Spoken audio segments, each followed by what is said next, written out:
enlightenment, liberation, awakening. Are you enlightened? Are you liberated? Are you awakened? What are these terms?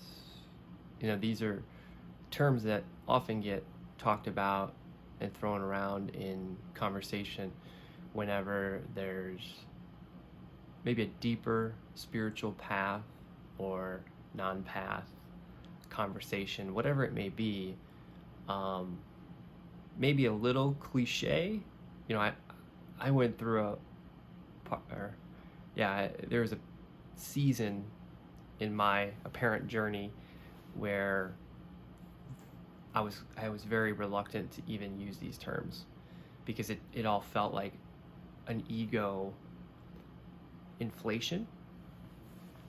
Yet, alas, here I am talking about them, because it's undeniable that there is some potency to these concepts, and there's something significant behind the concept.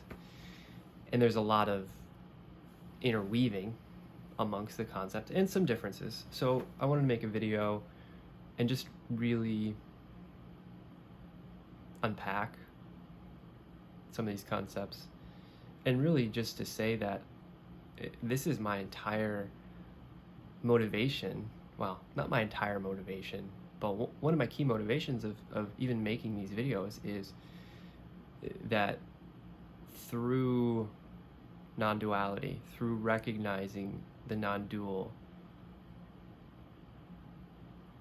nature of these sort of things, awakening, enlightenment, liberation, can emerge within the experience of the human being.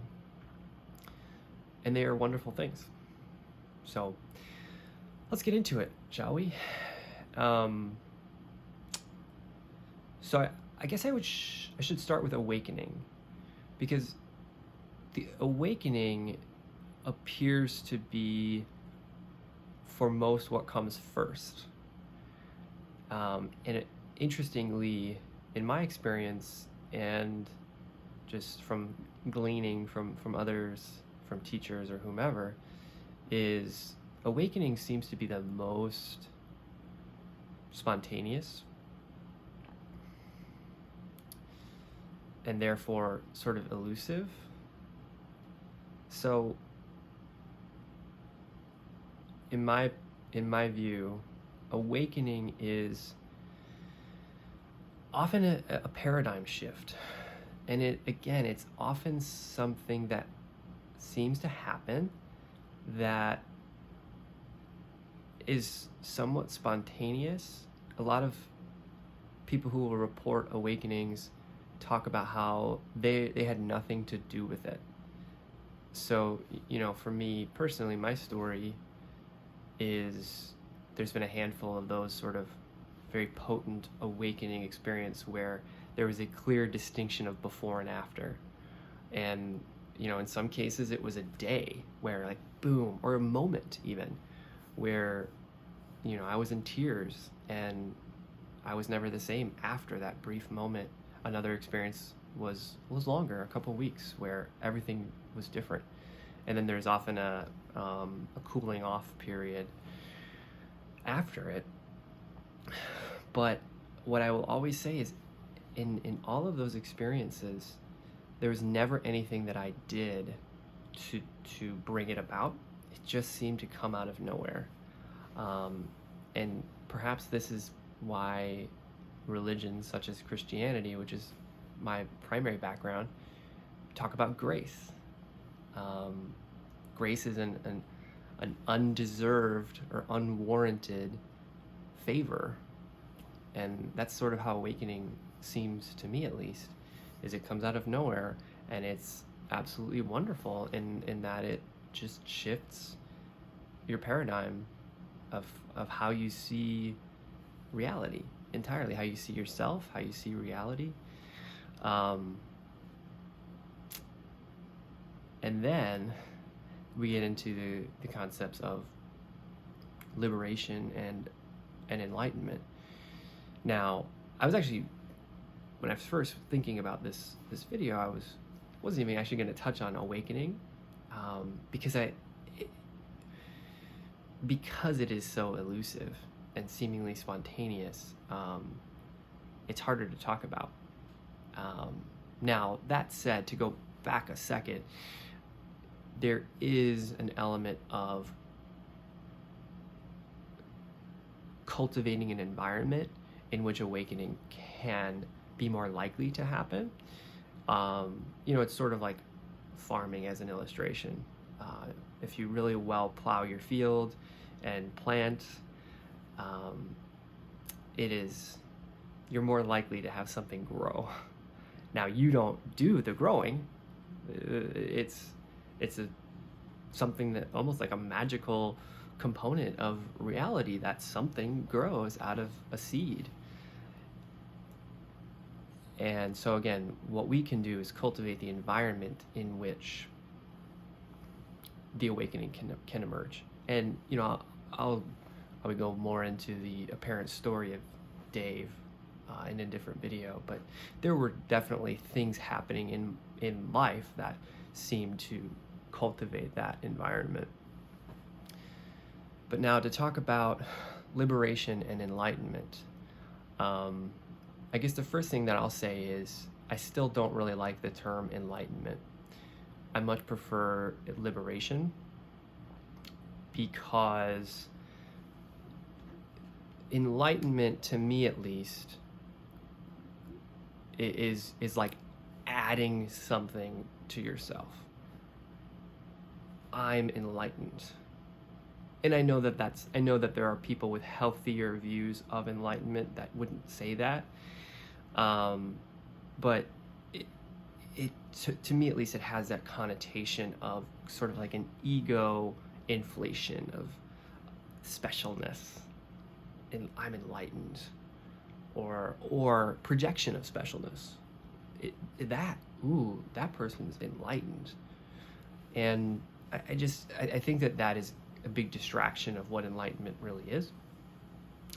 And so I prefer, personally, using liberation as a concept. And it's interesting how the two are sort of fused, where in the Buddhist terminology, I believe, I'm not a Buddhist expert by any means, so check me on this if you must, and I actually got this from Power of Now, so Eckhart Tolle, but the definition of enlightenment is the liberation from suffering. So in that right there, there's a pragmatic definition of enlightenment that uses liberation in it. So you can see clearly they're fused in a way. And so that's really my personal view of both enlightenment and liberation. And liberation is to be freed from unnecessary suffering. And I personally use the word unnecessary because it's maybe a little bit more clear, because it can be misleading to say that through this awakening and enlightenment or liberation that one no longer has objectively bad experience. And even to say bad in that context is a little presumptuous. But pain, for example, physical pain, you're not going to avoid physical pain through the awakening and subsequent liberation experience. So again, it's more that unnecessary suffering. And for me, how that is manifested is getting to the source of suffering, of that unnecessary suffering, which is the illusory sense of self, the illusory duality of subject and object, of this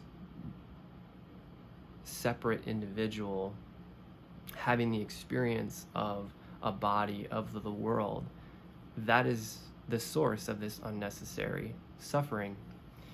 And there is freedom from that once it is realized, the illusory nature of that there isn't any actual such thing as duality of me having the experience of a body and thoughts and feelings and the apparent world around me. There is only the body, thoughts, feelings, the apparent world around me. And this sense of duality and a separate self having the experience of those things emerges in the human being. It's a very natural, apparently natural thing, but it can be dissolved. And others may call this ego dissolution. And so again, in liberation, that source of unnecessary suffering can fade. And it, for some, it can be a boom, it's just gone. I think that's pretty rare. For most, it's a process seemingly out of the control, with the exception of, as I talked about earlier, the cultivation of the field in which fruit is bared. But it tends to be a process where over time the gravity of that sense of separate self slips away. And we're talking about conceptualization here, and I'm a believer that conceptualization is helpful, hence why I'm talking about it. But really, the experiential component that really can't be talked about is more significant, and hence why some will say there's no need to practice. It's kind of that radical, uncompromising side. There's no need to practice because there's no one to practice in the first place. But at the same time, there seems to be a clear correlation in this apparent reality that through practice, there is a higher likelihood that this sense of self fades into the background to essentially never be there and be recognized that it was never actually real. So yeah, that's, I guess, it in a nutshell. And it's really what I intend on mostly talking about here is, through non-duality, through recognizing that this is non-dual, through recognizing it both conceptually but also experientially, this unnecessary suffering can fade, and there can be a peace and a stillness and just a flowing with life that is beautiful and wonderful, and what I think we all really desire at the end of the day.